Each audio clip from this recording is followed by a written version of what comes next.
En aquest vídeo explicarem com es calcula l'àrea d'un triangle. La setmana passada explicàvem l'àrea dels paral·lelograms i dèiem que es calculava multiplicant la seva base per l'altura.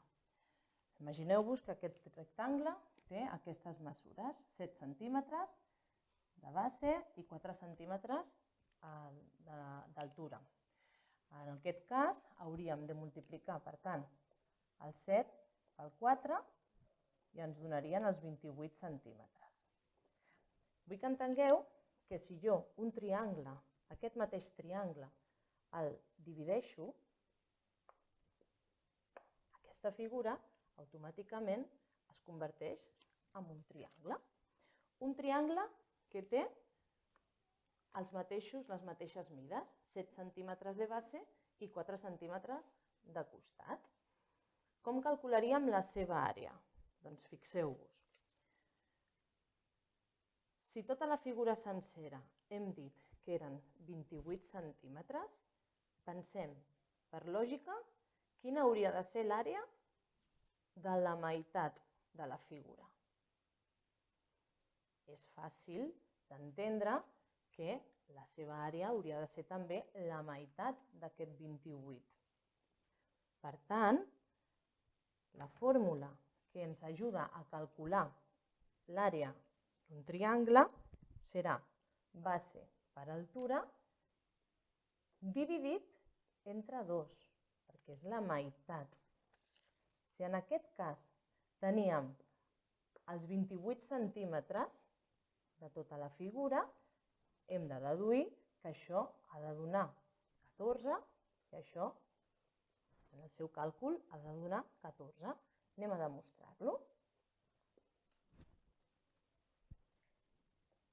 Si el 7 per 4 jo el torno a multiplicar, 7 per 4,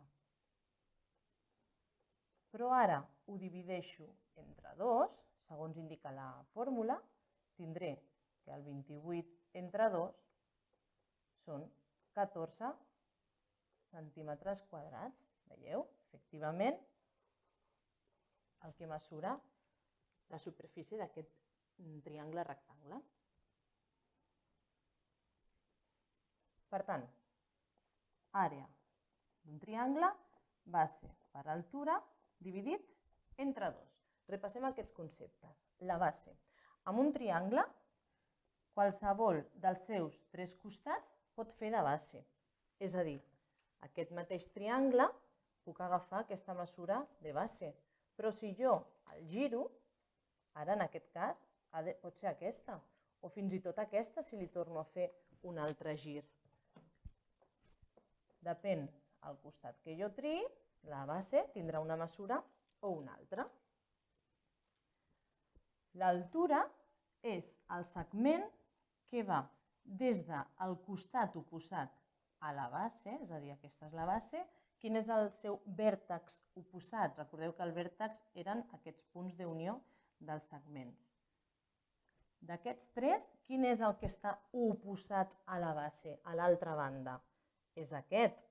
Per tant, des d'aquest jo dibuixaria una línia recta perpendicular, és a dir, que formi un angle de 90 graus, i aquest segment que jo acabo de dibuixar és el que seria l'altura. No seria ni aquest, ni la mida d'aquest costat, ni la mida d'aquest, seria aquest segment. Què passa quan el triangle és un triangle rectangle? Doncs que amb un triangle rectangle, en el qual aquí tenim la base, el vèrtex oposat el tenim aquí, el dibuix d'aquest segment ja està fet, veieu? Jo repassaria per damunt aquest segment que forma els 90 graus, coincideix, és la mateixa mida que un dels costats.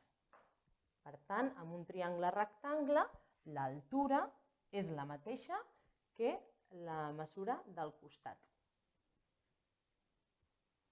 En aquest últim exemple, imagineu-vos que haig de calcular l'àrea d'aquest triangle. Doncs aplicaria la fórmula base per altura dividit entre 2. L'àrea la base, perdó, serien 7, l'altura seria incorrecte posar 4 i posar 5. Això són els costats. En aquest cas, com no és un triangle rectangle, me n'haig d'anar a buscar l'altura. I per fer-lo, vèrtex oposat al costat que fa de base. El vèrtex que està a l'altre costat de la base és aquest d'aquí. Doncs des d'aquí dibuixo aquesta línia perpendicular. Recordeu, una línia recta que formi un angle de 90 graus. Aquí el tenim. Si jo agafo el regle i mesuro aquest segment, imagineu-vos que em dona 3 centímetres.